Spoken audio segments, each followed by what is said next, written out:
Propaganda? What is it? And why do even the smartest people believe things that aren't true?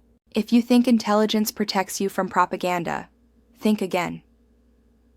Propaganda today is subtle. It's not about forcing beliefs. It's about shaping the lens through which we see the world.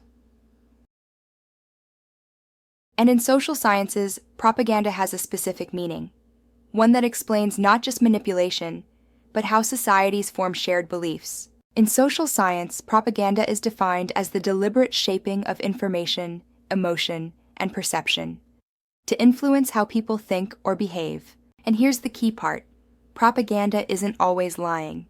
It can be selective truth, emotional framing, symbolism, repetition, or simply omitting what doesn't fit the story. Propaganda works not by fooling the irrational, but by guiding the attention of the intelligent. To understand propaganda, we need to understand how people interpret information. First, cognitive limits. We can't analyze everything, so we rely on shortcuts and trusted sources. Second, social identity. We prefer stories that align with our group or worldview. Third, narrative coherence. A powerful story is more persuasive than disconnected facts. And then there is agenda setting and framing.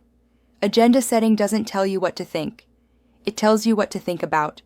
And framing shapes your emotional response. So, propaganda doesn't change your IQ. It changes your perspective. Modern propaganda rarely looks like old posters or speeches. It's quieter, ever-present, and difficult to detect, precisely because it's woven into the flow of everyday information.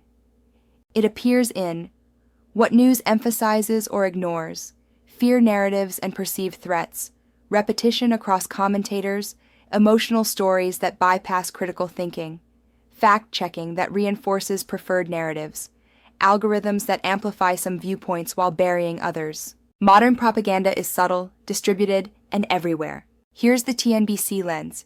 Propaganda intensifies when stability weakens, so in times of internal or external conflict, and of economic stress, expect it to increase. So, expect propaganda to increase when this happens. 1. Falling trust in institutions. Narrative control fills the gap. 2. Social fragmentation.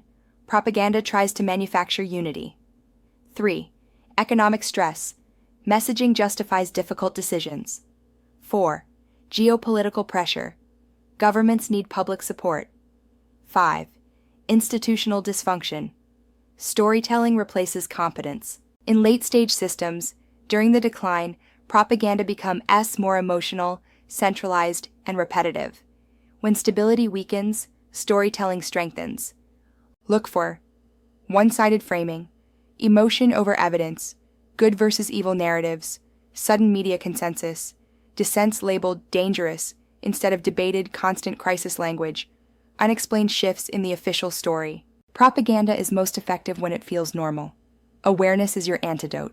This is the next big cycle, your guide to navigating a new world order. New explainers are added over time. Each episode comes in 2 formats, a short and an illustrated video inside the TNBC Explainers course. If you want to understand how today's world truly works, subscribe and follow the full course.